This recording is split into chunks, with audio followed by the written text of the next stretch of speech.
استغفر الله ربي من كل ذنب واتوب اليه. الحمد لله وكفى وسلام على عباده الذين اصطفى واشهد ان لا اله الا الله وحده لا شريك له واشهد ان سيدنا ومولانا محمدا عبده ورسوله.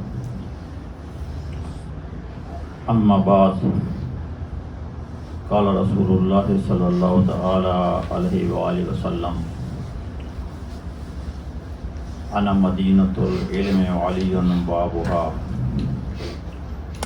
وقال رسول اللہ صلی اللہ علیہ وسلم فی مقام آخر: انا مدینۃ الحکمت وعلی بابها. وقال رسول اللہ صلی اللہ علیہ وسلم فی مقام آخر: من کنت مولاه فحاز علی مولاه. او کما قال رسول صلی اللہ تعالی علیہ وآلہ وسلم. فقد قال اللہ تعالی فی شان حبیبہ: ان اللہ وملائکتہ یصلون علی النبی یا ایہا الذین آمنوا صلوا علیہ وسلموا تسلیما. اللہم صلی وسلم علی سیدنا و نبینا و مولانا محمد وعلی آل سیدنا و نبینا و مولانا محمد وبارک وسلم وصلی علیہ.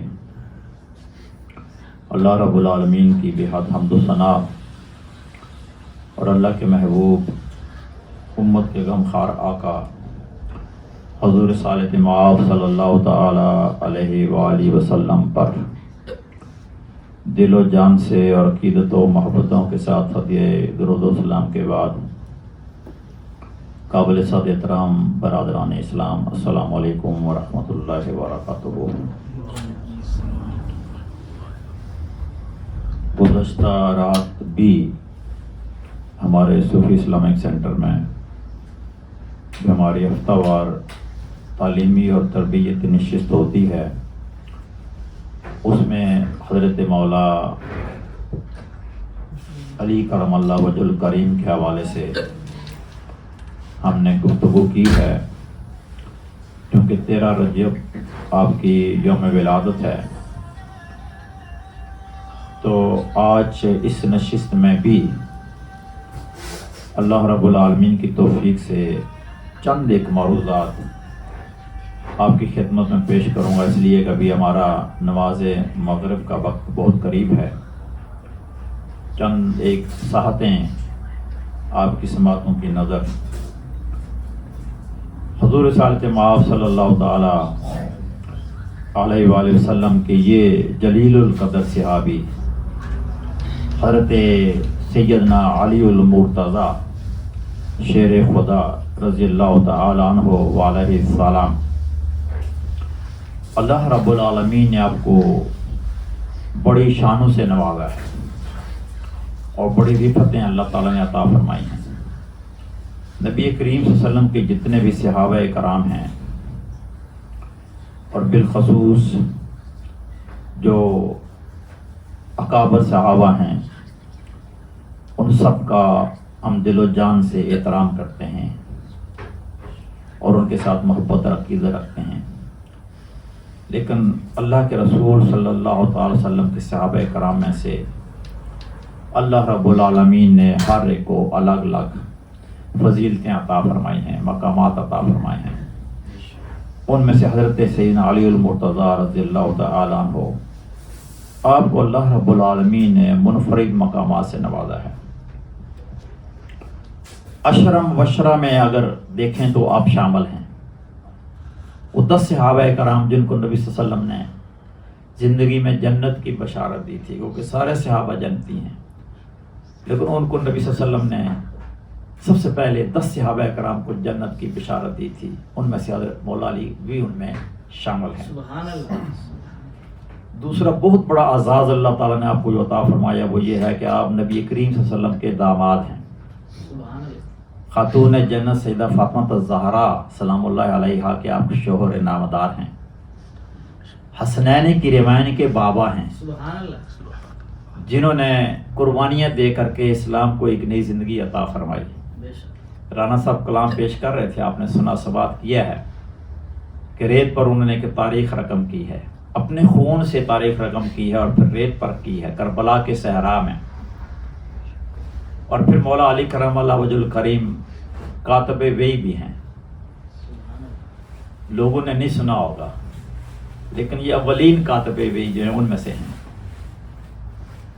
اور پھر رات کو بھی میں نے عرض کیا تھا کہ حضرت مولا علی فرماتے ہیں کہ قرآن مجید کوئی ایک بھی آیت ایسی نہیں ہے جس کے بارے میں علی نہ جانتا ہو کہ یہ کب نازل ہوئی، کہاں نازل ہوئی، کیوں نازل ہوئی، اس کا شان نزول کیا ہے. اور ایک اور بڑی مزے کی بات ہے، قرآن مجید فرقان حمید میں ایک آیت ایسی ہے کہ جو جب نازل ہوئی اور اس پر عمل کرنے کی توفیق اللہ تعالیٰ نے صرف حضرت مولا علی کو عطا فرمائی. اور جب حضرت مولا علی نے اس آیت پر عمل کر لیا تو پھر وہ آیت قرآن سے منسوخ ہو گئی. وہ آیت قرآن سے، وہ حکم جو تھا اس آیت کا وہ منسوخ ہو گیا. وہ یہ تھا کہ نبی کریم صلی اللہ علیہ وسلم، اللہ فرماتا ہے کہ تم اپنے رسول صلی اللہ علیہ وسلم کی بارگاہ میں جب تم حاضر ہو، کوئی اپنی حاجت پیش کرنا چاہو، کوئی اپنا سوال پیش کرنا چاہو تو پہلے پھر اس آپ کی حضور کی بارگاہ میں حاضر ہونے سے پہلے کوئی صدقہ کرو، خیرات کرو، پھر حضور کی بارگاہ میں آؤ، پھر حضور کی بارگاہ میں آ کر کے اپنا سوال پیش کرو. تو نبی کریم صلی اللہ علیہ وسلم پر یہ وحی جب نازل ہوئی اور اس کو سننے والے حضرت مولا علی کرم اللہ وجہ الکریم تھے اور آپ نے فوراً اس پر عمل کیا. اپنے یہ وحی سننے کے بعد اب گھر سے کوئی چیز اٹھائی، بازار میں جا کے فروخت کی، فروخت کر کے صدقہ کیا اور پھر حضور نبی کریم صلی اللہ علیہ وسلم بارگاہ میں آئے اور آپ صلی اللہ علیہ وسلم سے سوالات کیے. جب حضرت مولا علی نے سوالات کر لیے اس کے بعد وہ حکم اللہ نے منسوخ فرما دیا. یہ بالکل نرالی شان ہے اللہ تعالیٰ نے جو آپ کو عطا فرمائی ہے. پھر ایک دوسری بڑی شان دیکھیں کہ حضرت موسیٰ علیہ السلام جب کوہ طور پر جاتے ہیں، اللہ رب العالمین جب کو بلاوا ہوتا ہے انہیں، اور اپنے پیچھے اب حضرت ہارون علیہ السلام کو جو آپ کے بھائی ہیں ان کو آپ اپنا قائم مقام چھوڑ کے جاتے ہیں. وہ نبی بھی ہیں حضرت ہارون علیہ السلام. تو نبی کریم صلی اللہ علیہ وسلم جب غزوہ تبوک پر تشریف لے کے جا رہے تھے تو آپ نے جو لشکر تیار کیا اس میں حضرت مولا علی کو شامل نہ کیا اور فرمایا کہ علی تم نے مدینہ طیبہ کی جو خواتین ہیں اور بچے ہیں تم نے ان کی نگرانی کرنی ہے. تو حضرت مولا علی جو ہے وہ رو پڑے، ان کی آنکھوں میں آنسو آ گئے. ذوالفقار حیدری تو پھر ہر جگہ کفار کے کو تہدید کیا کرتے تھے اور کے گلے کاٹا کرتی تھی. حضرت مولا علی نے سوچا کہ میں محروم ہو جاؤں گا غزوہ تبوک میں، جب کافروں کو جو ہے ان کا قلع کما کرنے کے لیے میری تلوار جو ہے نہیں چل سکے گی، میں اس سعادت سے محروم ہو جاؤں گا. اور ان کی آنکھوں میں آنسو آ گئے. تو نبی کریم صلی اللہ علیہ وسلم نے فرمایا کہ علی روتے کیوں ہو؟ تمہاری حیثیت میرے ساتھ ایسے ہے جیسا موسیٰ کے ساتھ ہارون علیہ السلام کی حیثیت تھی. تمہاری حیثیت میرے ساتھ ایسے ہے جیسا موسیٰ کے ساتھ ہارون کی حیثیت حاصل تھی کہ موسیٰ علیہ السلام جب کوئی دور پر گئے تو انہوں نے اپنے پیچھے قائم مقام حضرت ہارون علیہ السلام کو بنایا تھا. ایسے ہی میں تمہیں قائم بنا کر کے چھوڑ کے جا رہا ہوں. البتہ میرے بات نبوت نہیں ہے، مراد یہ کہ میں تمہیں قائم مقام بنا رہا ہوں اپنا.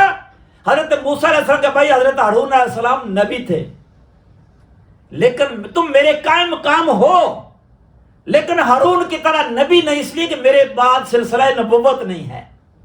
تو اللہ تعالیٰ نے یہ اعزاز بھی عطا فرمایا کہ حضرت ہارون علیہ السلام جیسا مقام اللہ تعالیٰ نے آپ کو عطا فرمایا.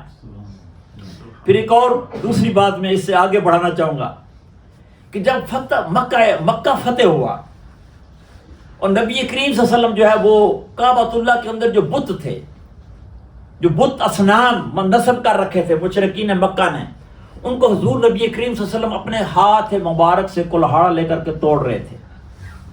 ان کو توڑ رہے تھے آپ خود.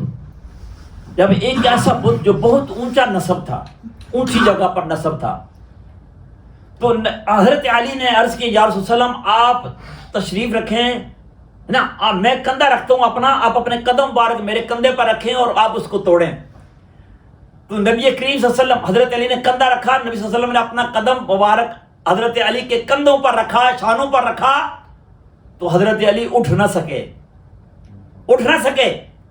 تو نبی کریم صلی اللہ علیہ وسلم مسکرائے، آپ نے فرمایا علی تو بار نبوت نہیں اٹھا سکتا، تو میرے کندھوں پر آ جا۔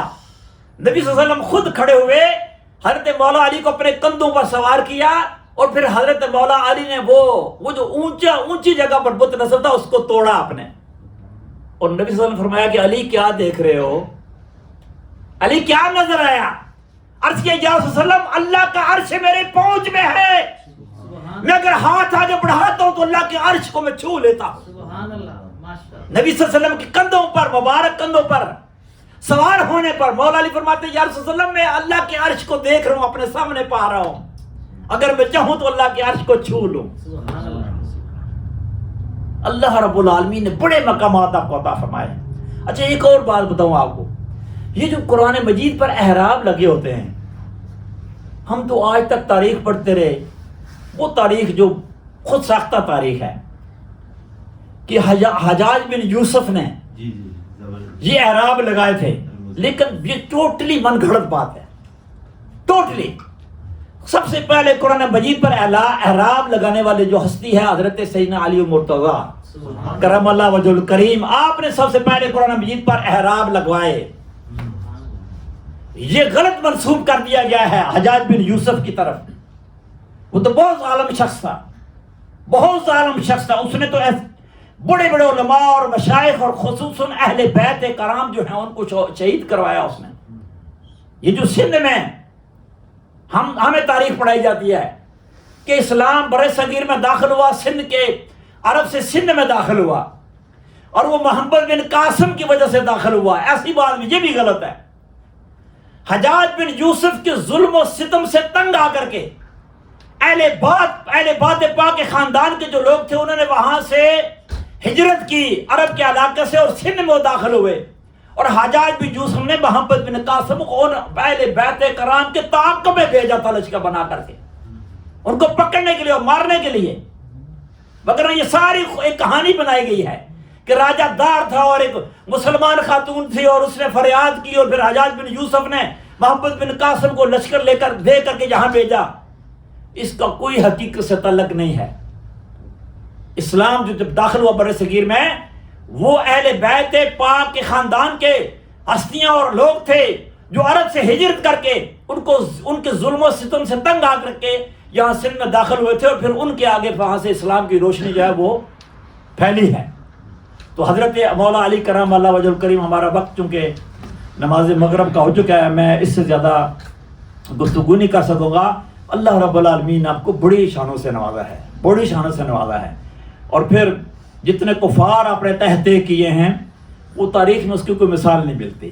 آپ کی تلوار نے، آپ کی تلوار جدھر چلتی تھی اللہ اکبر، پھر سر قلم جو ہے نا سر جب بدن سے جدا ہوتے چلے جاتے تھے، جدھر گھومتی سر بدن سے جدا ہوتے چلے جاتے۔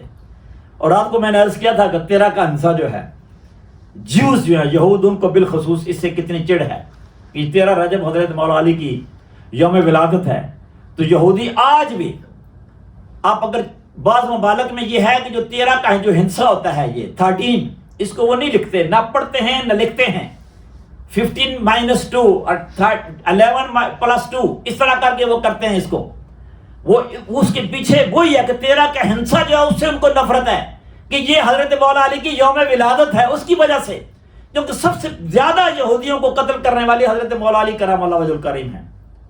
خیبر کے غزوے میں جو مارکا جو تھا خیبر کا، اس میں سب سے زیادہ جو قتل یہودیوں کو کیا حضرت مولا علی کرم اللہ، ایک ہی موقع پر 450 افراد آپ کی قلم سے موت کی جہنم میں جو ہے ان کو داخل کیا گیا، یہودیوں کو۔ تو بڑے اللہ رب العالمین نے آپ کو فضیلتیں عطا فرمائی ہوئی ہیں۔ اللہ کریم ہمیں اہل بیت پاک کے ساتھ حقیقت میں سچی محبت جو ہے، سچی محبت نصیب فرمائے، ان کے ساتھ ہمارا تعلق جو ہے وہ اللہ تعالیٰ میں نصیب فرمائے، اور دنیا میں بھی اور آخرت میں ہمارے لیے باعث نجات ہے اور سرخرو کرنے والی جو ہے نا وہ چیز ہے۔ اللہ تعالیٰ اس پر ہمیں عمل کرنے کی توفیق عطا فرمائے۔ اسی پر اکتفا کرتا ہوں، انشاءاللہ دعا پھر نماز کے بعد کر لیتے ہیں۔